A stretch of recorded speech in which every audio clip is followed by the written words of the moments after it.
Bonjour et bienvenue à toi dans ce tout premier épisode de Mangerie M, le podcast qui va te faire voir la nourriture, ton corps et même ta vie sous un tout nouveau jour. Je suis Chloé de Smet, ton guide dans ce merveilleux voyage vers une relation plus saine et sereine avec ton alimentation et toi-même. Imagine juste un instant pouvoir manger ce que tu aimes, sans cette petite voix dans ta tête qui te dit que tu vas le regretter. Imagine te lever chaque matin en te sentant bien dans ta peau, aimer et accepter et surtout par toi-même. C'est possible et c'est ce dont je vais te parler aujourd'hui. Mangerie M, le joyeux podcast qui te fait oublier les régimes pour adopter la joie. Tous les lundis dès 7h sur ta plateforme préférée. Avant de plonger dans le vif du sujet, je voudrais te raconter une histoire qui illustre parfaitement pourquoi ce podcast est si important pour moi. Il s'agit de Anne, une femme incroyable qui est venue me voir après avoir essayé à peu près tous les régimes de la Terre. Bon allez, j'exagère un petit peu. Depuis son premier régime light dans les années 80 jusqu'à ses tentatives de régime cétogène plus récents, Anne a toujours lutté contre les chiffres sur la balance. À chaque fois, elle perdait du poids, puis en regagnait encore plus, comme si son corps en fait était une espèce d'action cotée en bourse qui fluctuait à la baisse et à la hausse, mais jamais au bénéfice de sa santé ou de son bien-être. Quand elle est arrivée dans mon cabinet, elle était assez désespérée et cherchait une nouvelle approche comme l'hypnose, croyant que son échec à maintenir un poids idéal était de sa faute. Ouais, tu as bien entendu, de sa faute. C'est incroyable, non ? Après des années de régime, Anne pensait que son incapacité à maigrir était un échec personnel et non l'échec d'un système obsédé par une esthétique irréaliste. Mais devine quoi ? Après avoir travaillé ensemble et en adoptant une approche un peu plus holistique, Anne a non seulement commencé à mieux comprendre son corps, mais elle a aussi repris le contrôle de sa vie. Pas à pas, elle a appris à écouter son corps et à le nourrir plutôt qu'à le punir. Maintenant, Anne mange ce qu'elle veut, quand elle veut. Elle a fait la paix avec son alimentation et n'est plus esclave de la culpabilité ou de la honte. C'est ça le pouvoir de l'approche holistique. Et c'est pour ça que tu es ici, non ? Comme Anne, tu en as assez des régimes, des jugements, des cycles sans fin de perte et de prise de poids. Et comme Anne, tu mérites de retrouver une manière plus saine et plus heureuse de vivre ta vie. Alors, si tu es prête à te libérer, continue d'écouter parce qu'aujourd'hui, on va démystifier l'inefficacité des régimes et te donner les outils pour enfin faire la paix avec la nourriture et ton corps. Je te propose de t'installer confortablement, de mettre tes écouteurs et de te préparer pour un épisode révolutionnaire qui va défier tout ce que tu croyais savoir sur les régimes et le bien-être. Tu es prête ? Parce que moi, je suis plus qu'excitée de commencer ce voyage avec toi. Alors dans un premier temps, je voudrais te parler de la grande illusion des régimes. On va d'abord se mettre d'accord sur ce qu'est un régime. La définition est certainement pas la même pour toi que pour moi. Pour moi, un régime, c'est seulement une façon de s'alimenter. Pour toi, le régime, c'est certainement une diète amaigrissante. Donc c'est quelque chose de temporaire. C'est une façon de manger temporaire qui va te permettre de perdre du poids. Et on va s'accorder sur ta définition à toi, d'accord ? Donc, en fait, les régimes, peu importe que ce soit un régime cétogène, un régime hypocalorique classique, un régime dissocié, un régime, qu'est-ce qu'il y avait encore, hyperprotéiné, pauvre en graisse, voilà. Tous ces régimes n'ont qu'un seul point commun, en fait, et un seul but, même un Weight Watchers par exemple. Le but, c'est la restriction calorique. C'est de diminuer la quantité de calories que tu vas manger et c'est là-dessus qu'il se base pour te faire perdre du poids.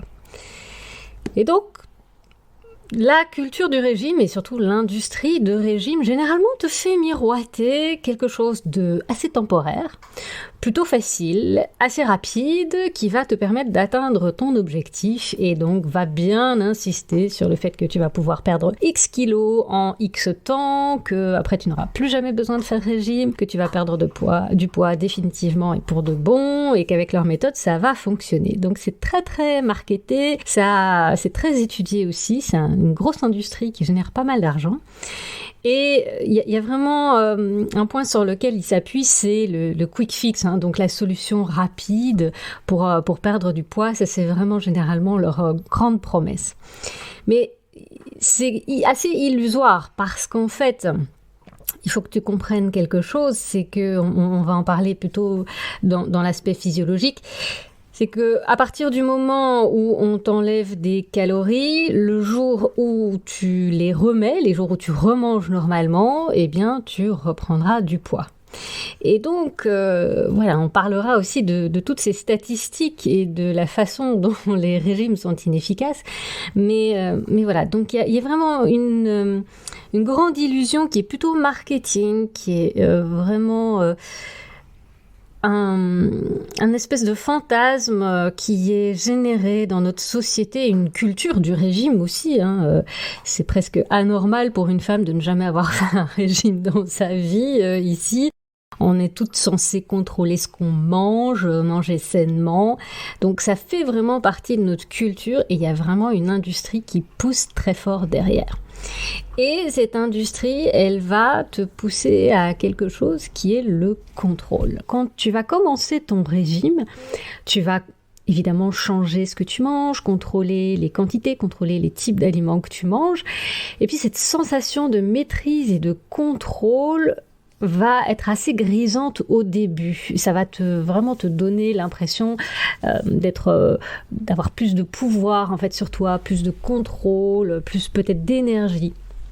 Et donc tout ça est assez grisant, mais très vite, comme ce contrôle permanent en fait n'est pas un état qui est tenable, c'est pas quelque chose de naturel pour l'être humain, mais très vite ça va être très inconfortable et tu vas commencer à lâcher ou à perdre totalement le contrôle. Donc dans un premier temps, tu vas pouvoir contrôler tout et puis dans un deuxième temps, ton corps va vraiment avoir un espèce d'élan de survie. Il n'en pourra plus de ce contrôle permanent et tu vas lâcher tout contrôle et ça va se transformer souvent en un cycle de honte et de culpabilité parce que voilà, tu vas vraiment te sentir coupable de pas pouvoir maintenir ce contrôle comme tu le devrais ou comme ce régime te demanderait de le faire. Donc tu te sens coupable, peut-être honteuse de ne pas y arriver. Ça va durer un moment et puis tu vas te ressaisir et puis tu vas de nouveau contrôler et puis tu vas de nouveau lâcher et donc ce cycle va se perpétuer, peut-être sans fin si tu es très déterminé à perdre du poids et à poursuivre ce régime. Et donc c'est vraiment très vicieux comme cercle et comme mécanique. Je dois te dire aussi que les régimes à long terme ont un taux d'échec qui est assez effarant. En fait, si le régime était un médicament, il n'obtiendrait jamais son autorisation de mise sur le marché. Et en fait, à 5 ans, il y a plus de 95-95% des régimes qui échouent. C'est-à-dire qu'ils échouent, les gens reprennent leur poids, voire reprennent encore plus que ce qu'ils ont pris. C'est très très logique puisque en fait tous les régimes se basent simplement sur une réduction calorique, donc sur un déficit calorique, que ce soit un régime cétogène, donc pauvre en sucre, pauvre en graisse, un jeûne intermittent même, ou vraiment un régime dissocié. Tous ces régimes ont pour but la restriction calorique, le déficit calorique. À partir du moment où tu te dis que tu as suffisamment perdu de poids et que tu arrêtes ce déficit calorique et tu reviens à ton alimentation classique, eh bien, tu as de très très grandes chances de reprendre du poids. En fait, c'est tout à fait physiologique et métabolique, puisque lorsque tu perds du poids, tu vas perdre effectivement un peu de graisse, mais si tu ne fais pas attention, tu vas perdre du muscle également, si tu ne te muscles pas en même temps. Et le muscle, c'est vraiment ce qui détermine ta dépense énergétique au quotidien. Et donc, si tu perds du muscle, tu dépenses moins d'énergie, moins de calories au quotidien, même sans faire de sport. Et donc, ça veut dire que tu peux manger moins aussi. Et donc, après avoir perdu du poids, généralement, eh bien, il faut manger moins que ce qu'on mangeait avant. Si tu recommences à manger de la même manière que tu mangeais avant, c'est clair, tu reprendras du poids.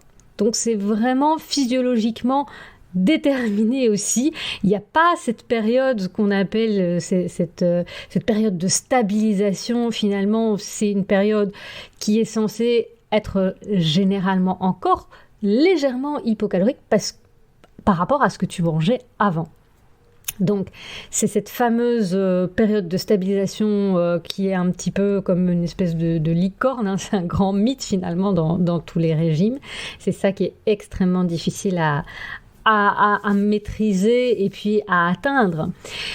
Donc ça, physiologiquement, tu comprends qu'un régime, de toute façon, un régime hypocalorique, ce sera quasi toujours voué à l'échec, en tout cas à long terme. Et j'aime bien cette petite phrase, je l'avais mise sur mes réseaux sociaux aussi, qui disait que finalement un régime, c'était la période de frustration qui précédait une prise de poids. Voilà, c'est simplement ça. Donc effectivement, bon, là je te parle des régimes hypocaloriques, ce sont des régimes qui peuvent être aussi pratiqués en cabinet diététique, hein, qui l'ont été pendant très très longtemps. Aujourd'hui, je te parlerai un petit peu plus tard de ce qu'on me propose comme approche. C'est un petit peu différent parce que justement, on a des études qui prouvent que ces régimes déjà ne sont pas efficaces à long terme, mais en plus ont des conséquences à la fois physiologiques, donc j'en parlais, hein, la baisse de la masse musculaire, la reprise de graisse, hein, parce que quand on reprend du poids, on reprend pas du muscle, on reprend du gras. Donc ça, c'est déjà un impact physiologique, donc on abaisse à chaque fois le métabolisme de base. Et puis, il y a des conséquences psychologiques, je t'en parle dans un instant aussi, mais en gros, on va parler de la diabolisation de certains aliments, donc ça va empiéter, ça va altérer ta relation avec la nourriture. Ça crée une relation assez malsaine en classant les aliments en bons et mauvais. Alors, on a tous une petite classification qu'on fait dans notre tête et ça porte pas trop à conséquence, mais les régimes vont vraiment accentuer ce phénomène et vont ajouter une grosse couche de culpabilité quand on mange ces, entre guillemets, mauvais aliments. Et c'est là que vraiment tout va s'altérer. Et ces aliments vont être mangés non pas pour satisfaire le moment présent, pour satisfaire la faim, mais toujours en fonction de ce qui s'est passé avant et de ce qui va se passer dans le futur. C'est-à-dire que le régime pousse à ne plus être dans l'instant présent et à manger en fonction de ce qu'on a mangé auparavant. Ah tiens, j'ai mangé un gros repas le repas précédent, je ne peux pas manger un repas en gros ou conséquent et je dois manger juste une petite salade ou juste une pomme parce que j'ai mangé un trop gros repas précédemment, alors que peut-être les signaux de faim sont tout à fait contradictoires et demandent justement un gros apport alimentaire, mais on ne va pas les écouter parce que précédemment on a mangé un gros repas et que dans le futur on aimerait obtenir un certain poids. Donc on n'est plus du tout dans le moment présent et ça altère complètement la relation avec la nourriture. Et donc, il y a un gros impact sur la santé mentale, les relations sociales aussi, parce que, évidemment, on mange plus comme tout le monde, on mange plus comme sa famille, on évite des sorties. Et donc, ça altère sur la qualité de vie en général aussi. Il y a une espèce d'obsession, des pensées permanentes. Je ne sais pas si toi, tu as déjà vécu ça, mais nombre de mes patientes vivent ça au quotidien. La seule chose qui occupe leurs pensées constamment, c'est la nourriture, ce qu'elles peuvent manger, ce qu'elles peuvent pas manger, ce qu'elles vont manger, ce qu'elles vont pas manger.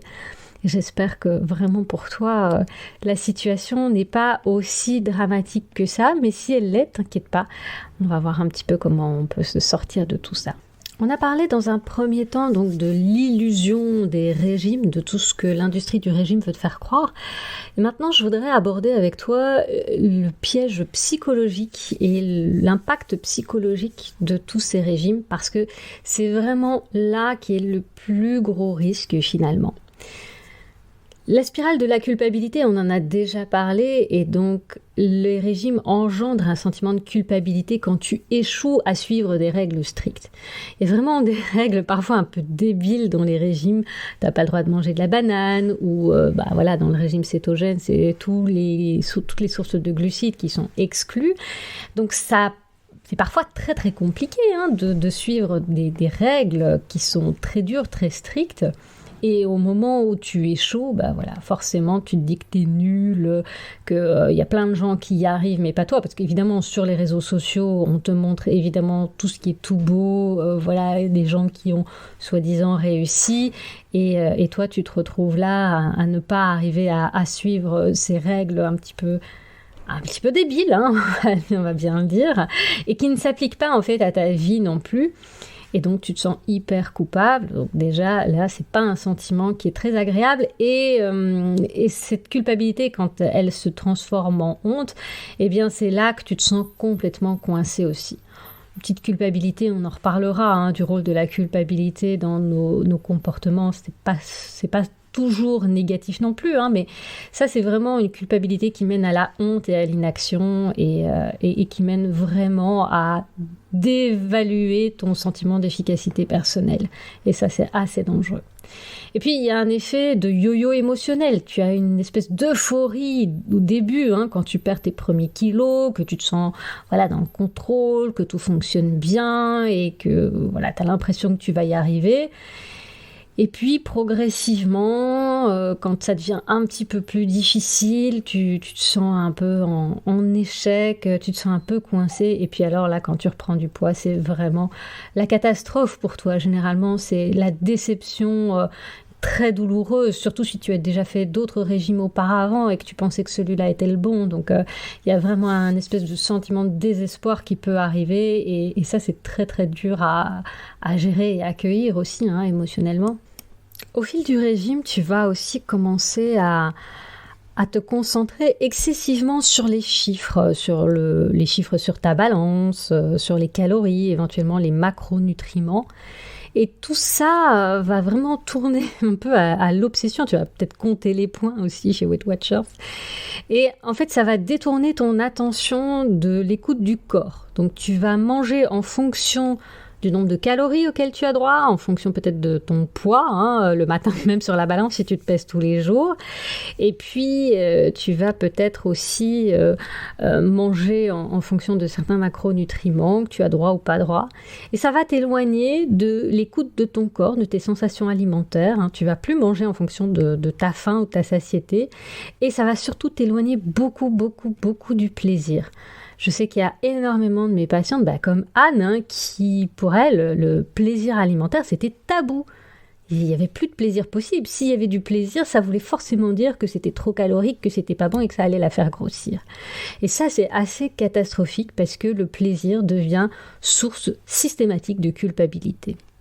Et donc, au fil de ces régimes et de ces réussites et de ces échecs, hein, surtout de ces échecs, cette culpabilité et cette honte vont miner peu à peu l'estime de toi-même. Déjà que voilà, tu n'aimais peut-être pas forcément ton corps avant le premier régime si tu en as fait et que tu as encore pris du poids et que tu mises ton estime de toi sur ton apparence physique, évidemment, ça va encore vraiment miner ton estime de toi. Ça va créer une identité qui est basée sur la réussite ou sur l'échec des régimes et tu ne vas plus te résumer qu'à ça finalement, à une personne qui réussit ou qui rate son régime, une personne qui est en surpoids ou une personne qui arrive à maintenir son poids idéal, peut-être de manière très temporaire. Et donc, ton sentiment de réussite sera généralement extrêmement temporaire, ton sentiment d'échec sera quasi permanent et ton estime de toi, elle est dans les chaussettes. Et ce qui est fou, c'est que malgré tous ces échecs, ce ne sont pas les régimes que tu remets en cause, hein, c'est chaque fois toi.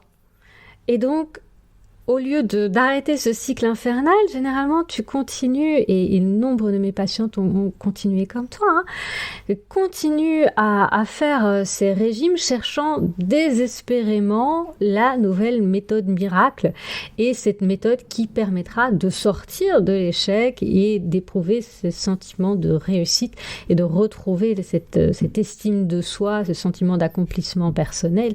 Donc, c'est vraiment très, très dangereux puisque voilà, tu l'as compris, j'espère que tu as bien compris dans cette première partie. Chaque régime hypocalorique est quand même voué quasi à l'échec. Donc, il n'y a pas de méthode miracle et c'est vraiment un piège duquel j'aimerais que tu puisses sortir et que toutes les femmes puissent sortir aussi. Ce cycle infernal de culpabilité, d'échec et de déception, c'est une dynamique très toxique qui généralement nous fait nous sentir pas valables, pas suffisantes, pas pas assez et qui sont très dangereuses pour notre santé mentale. Je dis nous, parce que même moi en tant que diététicienne, je ne suis pas immunisée non plus.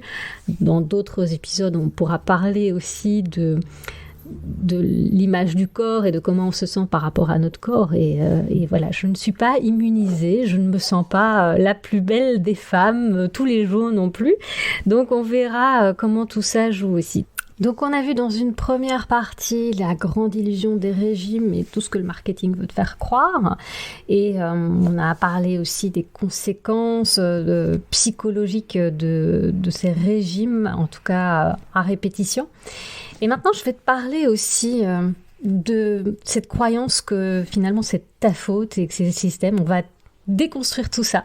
Je voudrais vraiment te déculpabiliser parce qu'un échec d'un régime, ce n'est vraiment pas de ta faute. Le système est conçu pour te faire échouer. Les règles, comme je te l'ai dit, sont vraiment parfois complètement débiles et tellement difficiles à appliquer, en tout cas à long terme, que c'est normal d'échouer. C'est normal de ne pas y arriver. C'est normal de lâcher. C'est normal de ne pas parvenir à garder ce contrôle pendant autant de temps.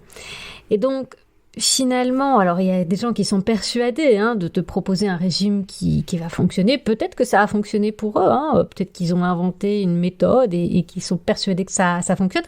Parce que aussi, ils regardent à court terme. Et à court terme, c'est vrai que ça fonctionne.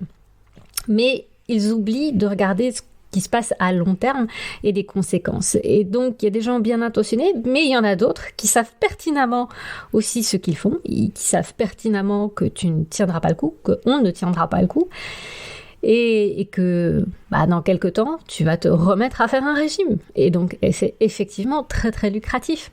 C'est une industrie du bien-être et du fitness qui, par sa communication, contribue aussi à la mentalité du régime, en te proposant aussi sans cesse de nouvelles solutions miracles. Donc c'est vrai que chaque année, il y a un nouveau type de régime qui sort, une nouvelle méthode avec un super marketing bien ficelé autour.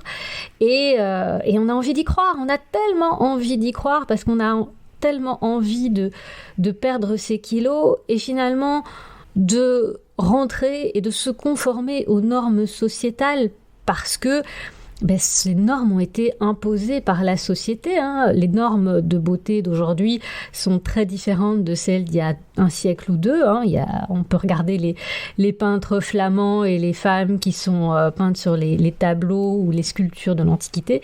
On n'a pas du tout les mêmes corps ni les mêmes critères de beauté. Donc aujourd'hui, on a des standards, des normes esthétiques qui renforce ce désir de perte de poids et donc on a vraiment aussi des normes qui correspondent au physique d'une jeune fille de 15-16 ans. Et pour elle aussi, c'est très dur. Alors, je vous dis pas quand on a 40 ans ou plus, mais déjà, les jeunes filles elles-mêmes, une fois qu'elles arrivent à 18 ans, quand le corps commence à s'épanouir un petit peu plus, qu'elles n'ont plus ce petit corps légèrement formé, mais peut-être encore un peu maigre, elles sont complètement flippées par l'arrivée de ces formes qui font que leur corps ne correspond plus non plus aux normes de la société, aux normes, on va dire, de l'industrie de la mode, du fitness. Et donc c'est assez problématique. Mais alors en plus, quand on est une femme, qu'on s'apprête soit à se marier, soit qu'on a eu des enfants, soit qu'on rentre dans la préménopause, là je vous raconte pas la galère parce qu'on est très très loin de ces standards. Donc d'un côté, on a des standards qui poussent à des normes physiques qui sont carrément irréalistes pour la plupart des femmes. Alors il y a des femmes, certainement certaines correspondent naturellement à ces normes, mais c'est pas la majorité. La majorité des corps des femmes ne correspondent pas à ces normes esthétiques de notre société. Il y a le marketing qui vient jouer là-dessus, le marketing du fitness, du bien-être, qui vient appuyer sur cette différence, sur ce besoin de rentrer dans les codes et dans les normes. Et donc, il y a une grosse monétisation de l'échec derrière et elles gagnent de l'argent, ces industries, sur ton sentiment d'insuffisance et d'échec. Et elles te gardent comme ça dans ce cycle sans fin des régimes et des dépenses. Donc tout ce système est fait pour te faire échouer, te faire te sentir mal, pour venir te proposer une nouvelle solution pour qu'enfin cette fois-ci tu te sentes mieux. Tu comprends un petit peu la logique est vraiment exécrable de ce système et à quel point c'est important d'en sortir une bonne fois pour toutes. Alors aujourd'hui, moi, je vais te proposer l'idée qu'il y a d'autres façons de prendre soin de toi, qui n'est pas basée sur des modèles économiques qui exploitent ton insécurité, et un modèle qui est fait juste pour renforcer ton bien-être, ton sentiment d'efficacité personnelle, pour t'épanouir et vivre en fait ta vie sans plus te préoccuper des régimes. Je pense que c'est hyper important que tu puisses prendre la mesure de tout ça et j'espère t'avoir un petit peu ouvert les yeux. Je pense que ça va gamberger un peu, j'espère, tout ce que je t'ai raconté ici donc sur les régimes, leur impact et ce système qui est fait pour que tu sois prise dans cet engrenage en fait. Alors je te le disais, pour sortir en fait de cette voie sans fin des régimes, des échecs et de la culpabilité, de la honte, je te propose une autre approche. Alors, c'est pas une autre méthode magique de perte de poids, mais c'est l'approche que moi j'ai adoptée, une approche holistique. Alors, c'est quoi ce terme holistique ? Eh bien, c'est une approche qui considère l'individu dans sa globalité. Donc, on va pas simplement aller regarder le contenu de ton assiette et peut-être l'activité physique que tu fais. On va prendre en compte toute ta réalité physique, émotionnelle, peut-être spirituelle aussi. Donc, c'est pas seulement ce que tu manges, mais pourquoi tu manges, comment tu manges, dans quel état d'esprit tu es, dans quelle situation tu es, quelles sont tes habitudes de vie et en quoi ça va venir impacter comment tu manges. C'est vraiment ça, c'est quelle est ton histoire, qu'est-ce qui t'a façonné, quelle est ton éducation, quelles sont tes croyances, quelles sont tes valeurs et qu'est-ce que tu as envie de vivre réellement. Donc c'est vraiment là-dessus qu'on se base et pas sur cette approche uniquement centrée sur des chiffres. Alors, est-ce que avec moi tu vas perdre du poids ? Ça, c'est une question à laquelle je ne peux pas répondre. Et je le dis d'emblée aussi en consultation, si c'est vraiment ton objectif, effectivement, on va pouvoir évaluer ensemble, ok, qu'en est-il ? Quel est ton historique ? Quelle est l'histoire de ton poids ? Quelle est l'histoire de ton approche avec la nourriture ? Quelle est ta relation à la nourriture ? Quel est ton mode de vie ? Et en fonction de ça, eh bien, on va voir ce que je peux te proposer comme modification à introduire dans ta vie. Et on va surtout voir quel est le coût des modifications à implémenter. Parce que c'est ça en fait, c'est qu'est-ce que tu es prête à mettre en place tout au long de ta vie, pour le reste de ta vie. Qu'est-ce que ça va te coûter ? Est-ce que ça va te coûter ta santé mentale ? Auquel cas, moi, en tant que professionnelle soignante, je dis, c'est un petit peu compliqué parce que moi, je suis là pour ton bien-être global et pas pour empiéter sur ta santé mentale. Donc, c'est peut-être pas avec moi que tu vas continuer. Est-ce que ça va empiéter sur ta qualité de vie, tes relations sociales ? Voilà, on va regarder un petit peu tout ça et c'est toi qui décides en fait si le coût il en vaut la chandelle ou si c'est trop cher payé. Et donc, c'est vraiment ça que je fais avec toi. Moi, ce qui m'anime, c'est vraiment de pouvoir libérer ton rapport à la nourriture. C'est encourager une relation saine avec la nourriture où tu ne dois plus compter chaque calorie ou éviter certains groupes d'aliments. Évidemment, on tient compte de ton état de santé et je te présente, je t'explique pourquoi peut-être que certains types d'aliments seront meilleurs pour toi et pour ta santé. Mais il n'y a aucune obligation, il n'y a pas d'aliments interdits, tout est permis.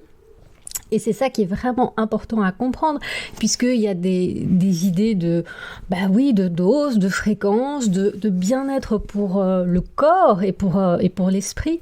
Il y a vraiment une connexion corps-esprit aussi que je prends en compte dans mon approche, c'est comment écouter ton corps, reconnaître les signaux de faim, de satiété, les signaux de fatigue aussi. C'est très très important de te reconnecter à ton corps et de pouvoir lui faire confiance pour savoir ce qui est bon pour toi et ce dont ton corps a besoin.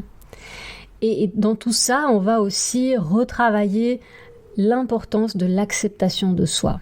Et ça, c'est une notion hyper importante. On en parlera un peu avec ma prochaine invitée dans le prochain épisode. Cette notion d'acceptation de soi, elle est souvent mal comprise, donc je referai un épisode complet là-dessus pour vous expliquer ce que ça signifie vraiment. Mais c'est vraiment prendre soin de soi. Commencer à faire avec son corps et à se considérer comme une équipe et pas à le voir comme un ennemi, comme quelque chose à contrôler, comme quelque chose à changer à tout prix, mais vraiment voir se faire une équipe. Et puis, dans cette approche holistique et dans ce que je vous propose, il y a aussi la force de la communauté, c'est de voir des femmes qui ont pu évoluer avec cette méthode, qui ont pu trouver des solutions à ce qu'elles vivaient, trouver une motivation à travers une communauté et un réseau qui partagent les mêmes valeurs. Donc c'est important, alors j'ai différents témoignages et je partagerai ces témoignages aussi sous forme de podcast et d'interviews ici. Il y a plein de femmes qui ont vu des changements, alors un petit peu sur la balance, certaines un peu, certaines beaucoup, certaines pas, mais qui ont vraiment changé leur regard vis-à-vis d'elles-mêmes, vis-à-vis de leur nourriture et leur bien-être général, leur niveau d'énergie et leur estime d'elles-mêmes ont changé radicalement. Elles n'ont plus la même vie aujourd'hui, elles ont vraiment changé de vie et la perte de poids n'est plus la chose la plus importante dans leur vie personnelle.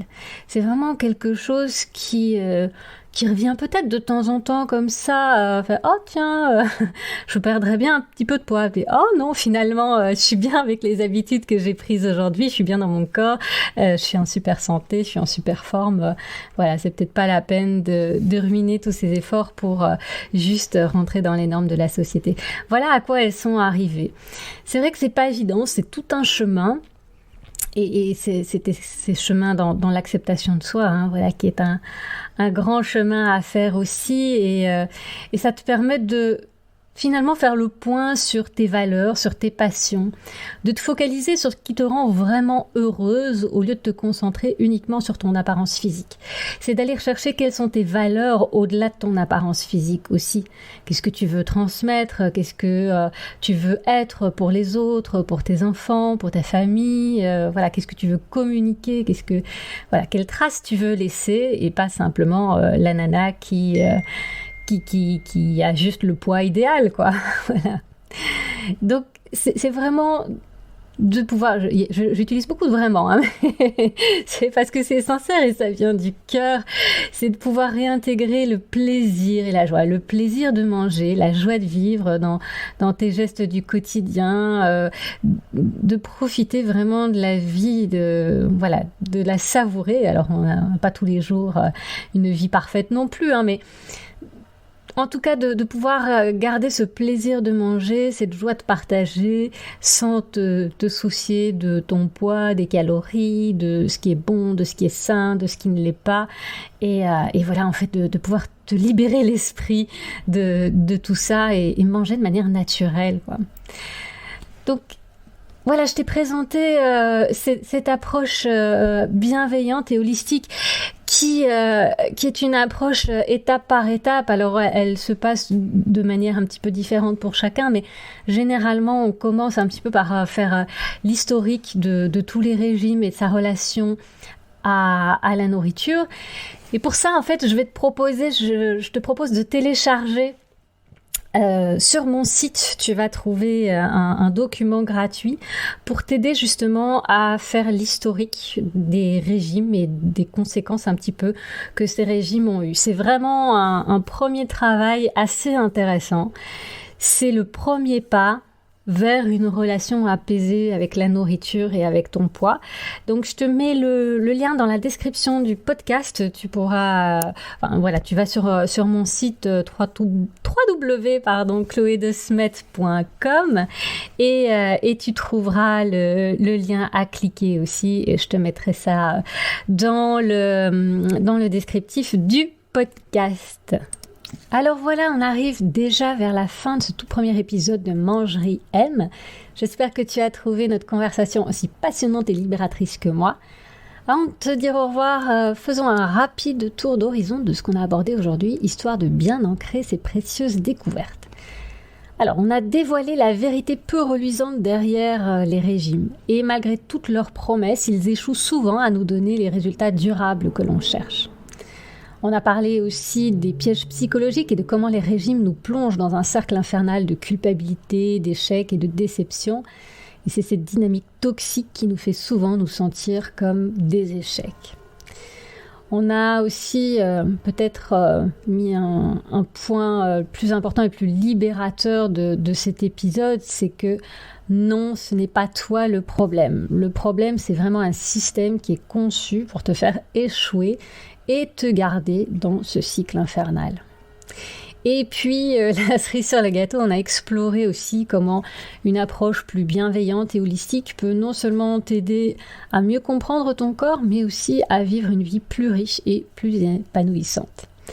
Voilà, ça fait beaucoup à digérer, je pense, pour un premier épisode.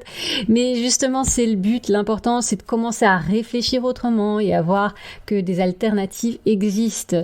Dans les prochains épisodes, je vais développer certains points. On va revenir sur l'acceptation de soi. On va revenir peut-être aussi sur l'estime de soi et le sentiment d'efficacité personnelle. Voilà, tous des points qui sont assez importants. Alors la semaine prochaine, je reçois ma première invitée, je te le disais, qui est une femme atypique, maman et entrepreneur nomade, coach en amour de soi et womanhood. Elle nous parlera de son parcours et des précieux enseignements qu'elle en a tirés pour ne plus être en guerre avec soi-même. D'ici là, je t'invite à t'abonner au podcast pour être averti de la sortie des prochains épisodes, à partager le lien si mon contenu t'a plu et si tu penses qu'il peut aider des femmes dans ton entourage.